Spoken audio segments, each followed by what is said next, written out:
మనం చూస్తున్న పరిణామాలు ఈ సమాచారాలు ఇవన్నీ బేరీజ్ వేసుకుని మాట్లాడుకుంటే వైఎస్ఆర్ కాంగ్రెస్ పార్టీ అనేది ఉనికిని కాపాడుకోగలుగుతుందా కనుమరుగవుతుందా? పార్టీ లీడర్స్ చాలా గందరగోళంలో ఉన్నారు. చాలా ముఖ్యమైనటువంటి లీడర్స్ దగ్గర నుంచి అందరు గందరగోళంలో ఉండడానికి కారణం ఏంటంటే ఓడిపోవడం అనేటటువంటిది కాదు, అసలు ఓడిపోవడానికి సంబంధించినటువంటిది జరిగినటువంటి దారుణమైనటువంటి ఫెయిల్యూర్స్ వాళ్ళని భయపడుతున్నాయి. ఒకటి రియలైజేషన్ లేకపోగా ఇవాళ సిట్ కానీ లేకపోతే ఈడీ కానీ లేకపోతే మీలాంటి మీడియా సంస్థలు కానీ తొవ్వి తీస్తున్నటువంటి విషయాలు చూస్తే అంతఃపురం కేంద్రంగా ఇంత జరిగిందా అనేటటువంటిది ఈ రోజు కళ్ళు బయర్లు గమ్ముతున్నాయి పక్కన ఉన్న వాళ్ళకి కూడా.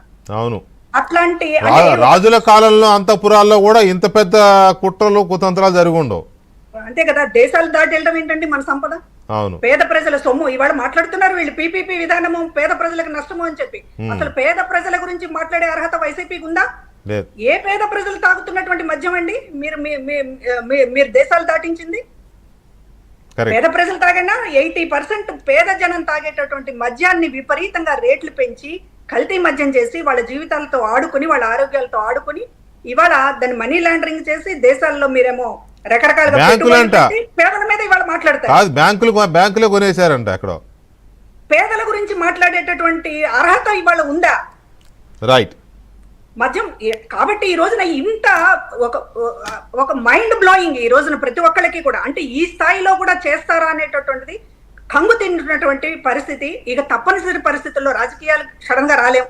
ఇప్పుడు చూస్తారు వాసిరెడ్డి పద్మకి ఏమైంది, లేకపోతే ఇంకొకళ్ళకి ఏమైంది, ఇంకొకళ్ళకి అయింది. మేమైతే జగన్మోహన్ రెడ్డి గారి దగ్గర నుంచి దూరం జరగడమే మాకు చాలా పెద్ద అచీవ్మెంట్ గా మేము భావిస్తున్నాం. నో డౌట్ మేము చాలా ప్రశాంతంగా ఉన్నాం. నేను రాజకీయాలు మా చేతుల్లోకి తెచ్చుకోగలం, బ్రహ్మాండంగా చేయగలం, మాకేం కంగారు లేదు. కానీ ఉన్నటువంటి పరిస్థితి ఎలాగ వెళ్ళాలి, ఇందులోంచి ఎలా బయటపడాలి మార్గం తెలియడం లేదు వైసీపీలో ఉన్నటువంటి చాలా మందికి.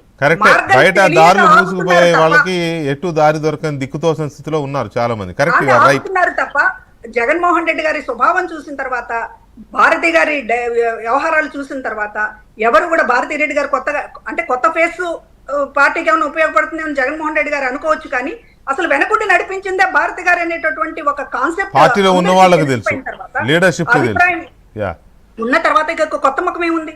రైట్ పద్మ గారు, తెలిసిన ముఖం.